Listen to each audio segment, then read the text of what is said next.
Praise the Lord. सभी को जय मसीह की। प्रभु आप सबको बहुत आशीष दे। मैं परमेश्वर का धन्यवाद करता हूं कि आज फिर परमेश्वर ने मुझे मौका दिया कि मैं आप सबके साथ परमेश्वर के वचन को शेयर करूं। ये पहला भाग है, पार्ट 1। तो सभी का स्वागत है। और आज हम बात करेंगे अन्य भाषा के ऊपर। अन्य भाषा का जो वरदान है वो एक्चुअली में क्यों परमेश्वर ने हमें दिया, तो इसके ऊपर बात करेंगे।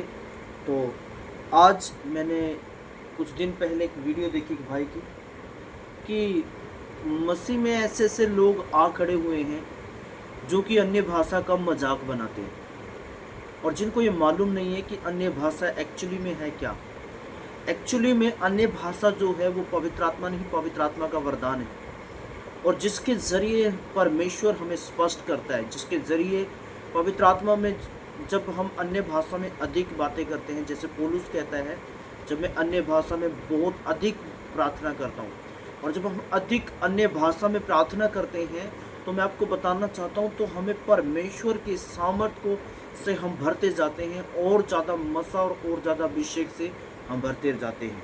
तो आइए हम परमेश्वर के वचन से बात करेंगे। तो मैं इस बात के ऊपर इसलिए बात कर रहा हूँ, मेरा वीडियो बनाने का मकसद एक है। एक भाई को मैंने बहुत इस तरीके से देखा कि भाई वो मसीह है, लेकिन मैं आपको बताना चाहता हूँ कि इतनी बेहुदी तरीके से अन्य भाषा को मजाक बना रहा था। वो बहुत ही दुखदायी की बात है कि लोगों को आज समझ नहीं है, कि परमेश्वर के वरदानों की समझ नहीं है। तो मैं इसलिए आज लाइव हुआ हूँ, और इस वीडियो को बनाने का मकसद यही है। तो मैं आज बात करूँगा इसके पर। तो मेरे साथ निकाले सबसे पहले प्रेरितों के काम, उसका 1 अध्याय, उसकी 8 आयत को हम पढ़ेंगे।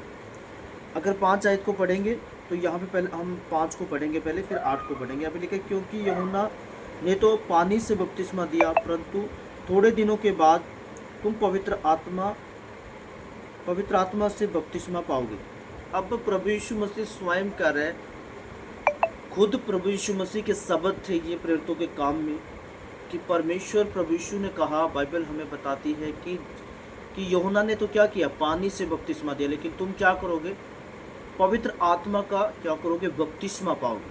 अब जब हम पढ़ते हैं 8 आयत को पढ़ते हैं, तो 8 आयत में लिखा है, परंतु जब पवित्र आत्मा तुम पर आएगा तो तुम सामर्थ पाओगे, और यरूशलेम में और सारे यहूदियों में और सामरिया में और पृथ्वी की छोर तक मेरे गवाह होंगे। अब परमेश्वर का वचन कहता है कि जब पवित्र आत्मा तुम पर आएगा तो तुम क्या करोगे, सामर्थ पाओगे, और यहूदियों में, सामरियों में, जगत की छोर तक तुम क्या करोगे, मेरे गवाह ठहरोगे। सबसे पहली बात, जो पवित्र आत्मा का जो बैप्टिज्म था, जो प्रभु यीशु मसीह ने जिसका जिक्र किया, वो एक्चुअली में वही था जो परमेश्वर के दान थी। जब परमेश्वर का आत्मा लोगों के ऊपर आया तो बाइबल बताती है कि परमेश्वर का वचन कहता है, जब तुम सामर्थ पाओगे। बिना सामर्थ के हम परमेश्वर का सुसमाचार प्रचार नहीं कर सकते, और बिना सामर्थ के हमारा वो प्रभाव नहीं पड़ेगा जो प्रभाव पड़ना चाहिए। इसलिए खुदा ने कहा, प्रभु यीशु ने कहा, जब तुम सामर्थ पाओगे तो तुम क्या करोगे, यहूदियों में, सामरियों में, जगत की छोर तक तुम मेरे गवाह ठहरोगे। और ये जो पवित्र आत्मा का बपतिस्मा की प्रभु यीशु ने बात की, ये हम 2 अध्याय में चलेंगे। 2 अध्याय को अगर हम पढ़ते हैं तो उस भाई ने ये 2 अध्याय भी पढ़ा, तो दुख की बात है कि उसे वचन समझ नहीं आया।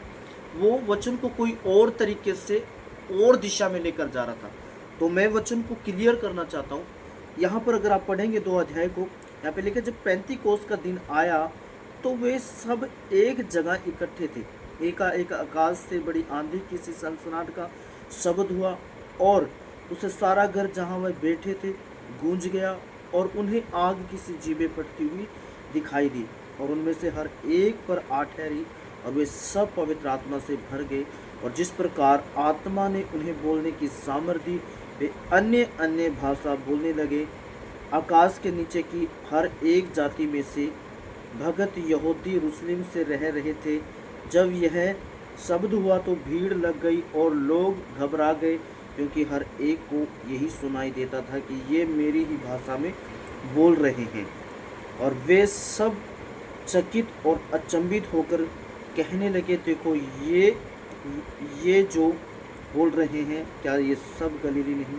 तो फिर क्यों हम में से हर एक अपनी अपनी जन्मभूमि की भाषा सुनता है, और हम जो परदेसी हैं, मैदी हैं, एलामी हैं, मेसोपोटिया हैं और यहूदियाँ हैं, कनफूलिया हैं और पंतुस और आशिया और फुरुकिया फुरुकिया फुगिया और पेनफुलिया और मिस्र और लीबिया देश जो कुरिन्थियों के आसपास है, इन सब देशों के रहने वाले रोमी प्रवासी अर्थात यहूदी मत धारण करने वाले केंद्री क्रेती और अरबी भी हैं, परंतु अपनी अपनी भाषा में उनसे परमेश्वर के बड़े बड़े कामों की चर्चा सुनते हैं। अब इस वचन को मैंने जो आपके साथ पढ़ा है, इस बात को हमें समझना पड़ेगा। सबसे पहली बात, परमेश्वर का वचन क्या कहता है। उस भाई ने इस बात को क्या कहा कि जब वो एक जगह इकट्ठा थे, उनकी छोड़ो, चेले क्या कर रहे थे, जब वो एक जगह इकट्ठा थे, बाइबल बताती है उनको जीभ आग किसी जीभे पड़ती हुई दिखाई दी। ये प्रभु यीशु मसीह ने यूहन्ना प्रेरितों के काम 1 अध्याय उसकी 5 आयत में कहा, यूहन्ना ने क्या किया, तुम्हें क्या किससे पानी से बपतिस्मा दिया, लेकिन तुम जब पवित्र आत्मा तुम पर आएगा तो तुम पवित्र आत्मा का बपतिस्मा पाओगे। इसका मतलब ये था कि उन्होंने पवित्र आत्मा का बपतिस्मा यहाँ पर लोगों ने प्राप्त किया, वो अन्य भाषा बोलने लगे। जब बाइबल कहती है कि इस बात को लेकर वो लोग कहते हैं कि भाई उन लोगों को वो अन्य भाषा समझ आ रही थी। आपको समझना पड़ेगा कि अन्य भाषाओं को क्यों समझ में आ रही थी। वो जो अन्य भाषा में प्रार्थना कर रहे थे, वो जो प्रेयर्स कर रहे थे, जो उनका तरीका था प्रार्थना करने का, तो वहाँ पे लोग ये भी तो कह रहे हैं कि भाई ये तो नई मंदिरा के नशा में है। तो इसका मतलब आपको समझना पड़ेगा कि उनको जो वो भाषा थी, कुछ लोगों को वो समझ भी आ रही थी और कुछ लोगों को नहीं भी समझ आ रही थी। ये इस बात से ये भी क्लियर होता है। तो मैं आपको बताना चाहता हूँ, जो यहूदी लोग थे वो पहले में एक्चुअली में उन सारी बातों को समझने वाले लोग थे, जो वहाँ के लोग थे। तो मैं आपको बताना चाहता हूँ कि जो अन्य भाषा का जो दान उनके ऊपर उतरा, तो फिर क्यों अन्य भाषा लिखा है। अलग कोई भाषा नहीं थी, अलग कोई वो नहीं था, लेकिन वो क्या कर रहे थे अन्य भाषा में। क्या वो अन्य भाषा बोलकर कोई और नाटक कर रहे थे? नहीं, अन्य भाषा में जो प्रार्थना कर रहे थे, जो उनके ऊपर जो सामर्थ आया था, जो वो स्पष्ट को महसूस कर रहे थे, जो पवित्र आत्मा की सामर्थ को जो महसूस कर रहे थे, उन्होंने उस चीज़ का अनुभव किया, उन्होंने इस चीज़ को अपने जीवन में बहुत अच्छे तरीके से उन्होंने महसूस किया। लेकिन आज के लोगों को इस बात का समझ नहीं।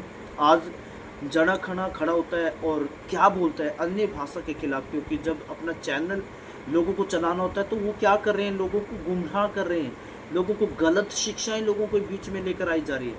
मैं आपको बताना चाहता हूँ, मैं बहुत ऐसे लोगों को जानता हूँ जो सारी रात अन्य भाषा में प्रार्थना करते हैं। हमारे पास्टर संत नरेश पोल जी, जब वो प्रेयर करते थे मीटिंग में, जहाँ पर वो मीटिंग करते थे, सारी रात अन्य भाषा में प्रार्थना करते थे। जब उस मीटिंग में वो जाते थे, वहाँ पर वो दुष्ट आत्माएं हम देखते थे इन चीज़ों को कि परमेश्वर बड़े सामर्थ्य के काम उनके द्वारा जब करता था, जब वो अन्य भाषा में सारी रात प्रार्थना करते थे। मैंने बहुत प्रभु के दासों को ऐसे देखा है कि जो अन्य भाषा में रेगुलर प्रेयर करने वाले लोगों को देखा है। लेकिन आज लोगों का टारगेट क्या हो गया है कि लोग उन्नति को नहीं देखना चाहते, एक विश्वासी के जीवन में उन्नति को नहीं देखना चाहते। क्यों नहीं उन्नति को देखना चाहते?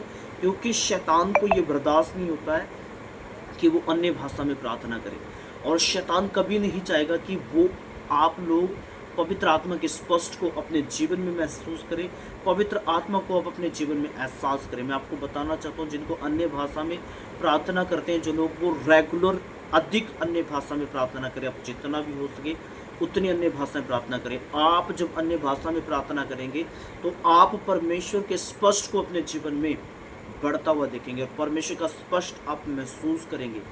देखिए, अन्य भाषा समझने के लिए नहीं होती। अन्य भाषा अगर आप समझ पा रहे हैं तो अच्छी बात है, तो अगर आप नहीं भी समझ पा रहे हैं तो मैं आपको बताना चाहता हूँ, कभी भी हवा चलती हुई दिखाई नहीं देती है, क्योंकि उसकी हम उसे एहसास कर सकते हैं। जब अन्य भाषा, जब पवित्र आत्मा का दान है, बहुत सारे लोग हैं जो उसको समझ पाते हैं, बहुत सारे लोग हैं जो समझ नहीं पाते हैं। सारे लोगों को ये दान नहीं मिला, सारे लोग एक जैसे नहीं हैं। मैं आपको बताना चाहता हूँ, जिन लोगों को परमेश्वर के उस दान का, जो दान उसके ऊपर है, जिसने उसका एहसास किया, वो जानता है। मैं विश्वास करता हूँ कि अन्य भाषा से परमेश्वर के साथ बात होती है, क्योंकि पौलुस कहता है जो अन्य भाषा में प्रार्थना करता है वो परमेश्वर से बात करता है, वो गुप्त बातें करता है, ना कि दूसरा बंदा उसे समझे। यहाँ पर कुछ एक अलग मैटर है, और जो पौलुस आगे जो बात कर रहा है वो एक अलग मैटर है। यहाँ के लोगों को ये समझ आ रहा है, लेकिन वो उन लोगों को ये भाषा भी समझ में आ रही है, लेकिन वो लोग अगर इस भाषा को समझ रहे हैं तो सोचिए, अगर इस भाषा को समझ रहे हैं तो उनको ये क्यों बोल रहे हैं कि इन लोगों ने नशा किया है, ऐसा क्यों बोल रहे हैं? क्योंकि उन लोगों को मालूम नहीं था, जो वो प्रार्थना कर रहे थे, जो परमेश्वर के स्पर्श से वो लोग भरे हुए थे, उन लोगों को एक दो शब्द समझ में आया, ज़्यादा शब्द नहीं समझ में आया होगा, मैं मानता हूँ इस बात को। लेकिन यहूदी लोगों को ऐसी, उनके ऊपर पहले से ऐसा अनुग्रह है कि वो बहुत कुछ चीज़ें समझ सकते हैं, तो कुछ भी नहीं है। तो मैं आपको बताना चाहता हूँ कि परमेश्वर का स्पष्ट जब लोगों के ऊपर आया, परमेश्वर का बपतिस्मा, जब वो आग का बपतिस्मा उनके ऊपर आया, तो वो परमेश्वर की सामर्थ से भर गए, और उनको वो जीभें सी फटती हुई दिखाई दी, आग की बाइबल बताती है, और वो परमेश्वर की सामर्थ से भर गए, पवित्र आत्मा की सामर्थ से भर गए। तो मैं आपको उत्साहित करना चाहूँगा, इनक्रेज करना चाहूँगा ऐसे लोगों से जो अन्य भाषा का मजाक बनाते हैं, ऐसे लोगों को ना सुने, क्योंकि जब आप ऐसे लोगों को सुनते हैं तो आप परमेश्वर की सामर्थ्य में कमज़ोर हो जाते हैं, और आप ऐसे लोगों को सुनने के द्वारा आप भी पीछे चले जाते हैं, जो काम आप कर रहे हैं उससे बैक हो जाते हैं। तो मैंने इस पाठ में इसीलिए ये सिखाया, मैं आगे भी सारा बातें स्पष्ट करूँगा और सारी बातें क्लियर करूँगा। तो यहाँ पर इसलिए ये लोग कह रहे हैं कि हमें ये मेरी ही भाषा में बोल रहे हैं, क्योंकि अब एक दो बंदा बोल रहा है तो एक दो शब्द समझ में आ रहा है, तो लोग इसीलिए बोल रहे थे वहाँ पर, लेकिन वो परमेश्वर के स्पर्श से भरे हुए थे। लोगों को ये भी लग रहा था नशे में। अब नशेड़ी बंदे को देखो आप, और एक सही बंदे को देखोगे जो आराधना कर रहे हैं, उससे क्या लोग पागल कहेंगे? तो ये आप देखिए, और मैं आपको बताना चाहता हूँ कि वो परमेश्वर के स्पर्श से भरे, उस वचन को पूरा होता हुआ उन्होंने देखा। प्रेरित लोग जानते थे कि प्रभु ने कहा है कि तुम क्या करोगे, थोड़े दिनों के बाद तुम पवित्र आत्मा का दान पाओगे। तो उस दान को जब परमेश्वर का आत्मा उनके ऊपर उतरा, जब पैंतीकोस के दिन जब वो एक जगह एकत्र थे, जब वो उनके ऊपर प्रभु का सामर्थ उतरा, वो अन्य भाषा बोलने लगे। अन्य भाषा बोलना वाला व्यक्ति, मैं आपको बताना चाहता हूँ, खुदा से कनेक्ट होता है। जो अन्य भाषा का विरोध करता है वो शैतान की ओर से है, क्योंकि उसको मालूम है अन्य भाषा बोलने से मनुष्य सामर्थ्य होता है, परमेश्वर का अनुग्रह प्राप्त करता है, वो परमेश्वर की दया को प्राप्त करता है, और वो उसमें बढ़ता जाता है, उसके अनुग्रह में और उसकी दया में। मैंने महसूस किया, मैं बहुत अन्य भाषा में प्रार्थना करता हूँ। पौल कहता है मैं हज़ारों के हिसाब से मैं तुमसे अधिक अन्य भाषा में प्रार्थना करता हूँ। पौलुस ने भी कहा। आज के लोग ऐसे लोग खड़े हो गए, वो पौलुस को भी पीछे छोड़ना चाहते हैं, वचन को भी पीछे छोड़ना चाहते हैं, सिर्फ अपनी बातें आगे रखते हैं। क्यों? क्योंकि आज का जो ज़माना है, सोशल मीडिया का ज़माना है, आज का जो ज़माना है, लोग अपने चैनलों को चलाना चाहते हैं, लोग अपने व्यू लेना चाहते हैं। सिर्फ लोगों ने क्या किया है, अपना धंधा बना लिया है, नए प्रोडक्ट लेकर आते हैं। वो उन लोगों ने परमेश्वर के दान को भी नहीं छोड़ा, परमेश्वर के दान को भी उन लोगों ने मजाक में ले लिया। आपको बताना चाहता हूँ, ऐसे लोगों को हमें नहीं सुनना चाहिए, हमने सही लोगों को, जेन्युइन लोगों को सुनना चाहिए। और मैंने देखा उस भाई के कमेंट के, और बहुत सारे लोग बोले भाई आपने अच्छे समझा है, क्या खाक अच्छा समझा है, जिसने परमेश्वर के दान को उल्टा करके समझा रहा है, जो पवित्र आत्मा के दान को गलत बता रहा है, जो म्यूजिक के द्वारा गलत चीज़ें पेश कर रहा है, उसके मुंह से जो भी आ रहा है वो बक रहा है, उसको यही नहीं मालूम मसीह लोग कैसे होते हैं, मसीह लोगों के जीवन कैसे होते हैं। अन्य भाषा बोलने वाले को जीवन अगर आप देखेंगे ना, उनके जीवन से आप आशीष पाएंगे, आप उनके जीवन से बड़ी सामर्थ को महसूस करेंगे। मैं आपको बताना चाहता हूँ मेरे भाइयों और मेरे प्रिय भाई बहनों, दोस्तों, मैं आप लोगों को यही बताना चाहता हूँ कि आज आप अन्य भाषा को बोलना बंद ना करें, जितना हो उसके अन्य भाषा में प्रार्थना करें। मैं सारा दिन भी अन्य भाषा में प्रार्थना करता हूँ, और मैं एहसास करता हूँ सामर्थ को, मैं एहसास करता हूँ उस अभिषेक को, मैं एहसास करता हूँ। देखिए, जिसने उसको अनुभव किया, जिसने उसे चखा है, वही एहसास कर सकता है। सिर्फ फालतू दूसरे लोग तो बकवास कर सकते हैं, वो हमें हमारे टारगेट से हटा सकते हैं, लेकिन हम हटने वाले नहीं हैं। परमेश्वर हमें बढ़ाएगा, और मैं आपको यही उत्साहित करूँगा कि जितने लोग मुझे सुन रहे हैं, सभी अन्य भाषा में अधिक से अधिक, ज़्यादा से ज़्यादा प्रार्थना करें, और देखना आप आने वाले दिनों में बहुत ही सामर्थ्य बनकर निकलेंगे और परमेश्वर के स्पष्ट को महसूस करेंगे। सो गॉड ब्लेस यू, सबको जय मसीह की। मुझे आशा है कि इस वीडियो से आपको बहुत कुछ सीखने के लिए मिला होगा। ये वीडियो आपकी उन्नति को करेगी और परमेश्वर आपको आशीष दे। फिर मिलेंगे किसी नेक्स्ट वीडियो में, तब के लिए bye bye, God bless you.